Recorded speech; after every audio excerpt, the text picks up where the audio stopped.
Hi there, I'm Jen Rice, and you saw by my title, don't panic, what to do if you are laid off, downsized, let go.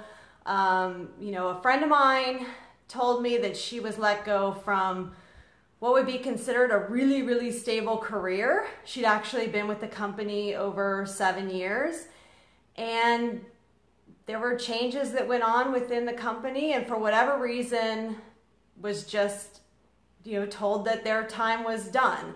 And so I wanted to come on today and talk a little bit about, because I think this is really important, because as times change and there's less, maybe there's less loyalty from employers to employees and employees to employers. I realize it goes both ways. I think it's an important topic to bring up, because by the time you find yourself sitting across the table from a manager or a boss, and it's a parting of ways, it's good to know that, well, number one, you're not the only person that this has ever happened to, and that it doesn't really discriminate between, what profession you're in. It can actually happen anywhere.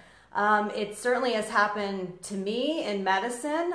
This happened to my friend who is also in medicine. And so I know it happens across the board in all fields and in all professions. And I just think it's important to go through a few things that you could do right away. And I see you guys jumping on. Thanks for being here. So, this topic is a little bit, it's a little bit uncomfortable for me, because I'm not trying to start a club of, yay, we all get fired, like, let's start a club and celebrate this. No, I want to say that, when my friend told me this yesterday, there was real grief around this for her. And I remember how I felt when this happened to me last year. And you can really feel, not only a sense of obviously rejection, but like it's almost like you're trying to pivot. And for her specifically, she'd been with her company over 7 years. So, that is a pretty long time to be anywhere. So I wanted to go over a few things to maybe help people out there who find themselves in a situation where they're being downsized for whatever reason, or let go. And one of the first things you should do is not really react or hop on the phone and call a bunch of people, and because you're in this mode of like a little bit of anger. Certainly you're feeling rejected, you're feeling a little defeated. You definitely don't want to maybe jump on the phone right away and start looking for leads. You can put out a few feelers to maybe some good friends, letting them know what happened, and ideally they would come to help you, right?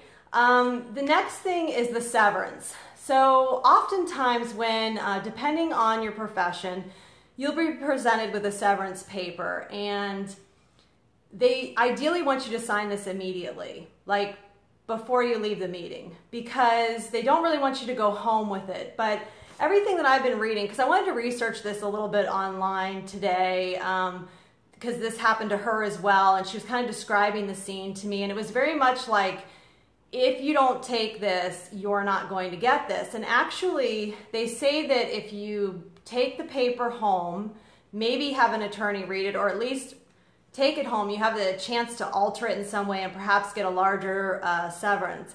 Hey Todd, thanks for being here. I see you guys jumping on too. Thanks for being here. I'm kind of talking about a little bit of a tough subject of being let go, laid off, downsized.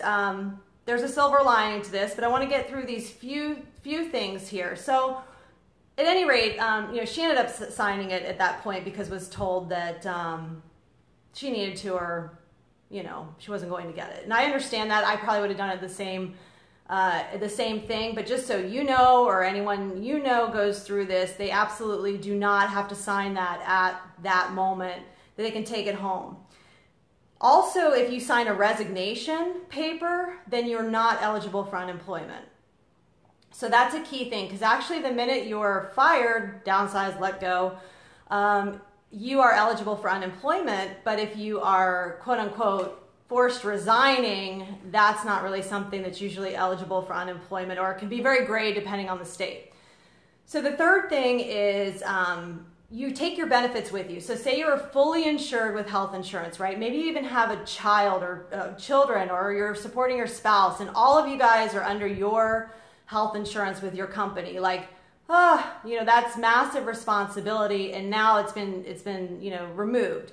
And so you do have 60 days through COBRA, but what they suggest is to go ahead and make the doctor's appointments that you need or that you'd like to have, and go ahead and get those done, and then start making a plan. I mean, ideally, maybe you're finding another option that is with employment with benefits, but maybe this is steering you in a different direction that you never anticipated, which is a silver lining part I'll get to in a few minutes with her too, which is fun. Okay, so number 4 is a new budget. So you got to audit, like, what are you spending right now? Because a lot of us, I know, sort of in my heyday of salaried employment, I wasn't really tracking a lot of stuff. I was sort of like, oh yeah, the money was always coming, whatever. And there were things that I could immediately cut back on. They weren't necessary. Maybe certain subscriptions you've long forgotten about. So you kind of audit what you have and just sort of and get things in line. And then number 5 is my favorite.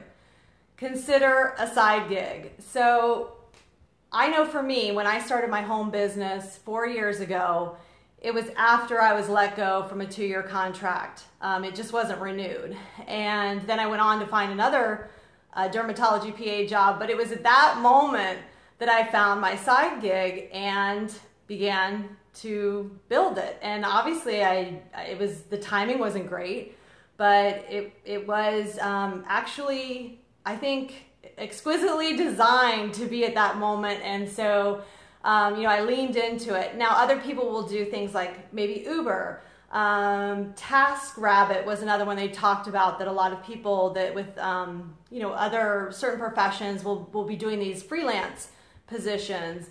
Airbnb came up too in this article I was reading about how people will use that to supplement income for sure. And for us personally, we Airbnb'd our home last season, and it was fantastic. It allowed us, a great income and allowed us to kind of sock away some money. So, there's nothing wrong with having side incomes if you need to at that point. And then the last one is own it. Like, if you go to a new interview and you got to say that you were let go. You can't really dance around it. You shouldn't lie about it ever. You should definitely maybe not get into a long-winded story about it, but more and more people are hearing about this. There are a lot of different professions where this is happening. Much of big organizations are becoming very, almost corporatized, and so longevity doesn't necessarily mean that you're going to retain your position. Oftentimes you can bring in someone who will work for less income, right, and be replaced, and that happens all the time. So one cool thing I want to share is, after we kind of talked through everything that had gone on with her, she mentioned that she feels that this might have actually been a blessing because she's been given an opportunity to do her own business, and she's super excited about and nervous, of course, about what that may hold for her. But I just wanted to put this video out because in a way, I kind of thought, well, don't a lot of people know this? I mean, isn't this pretty common knowledge? And maybe, but I don't think we're all planning to be in an office somewhere and to be let go or to be called in and have our life sort of changed.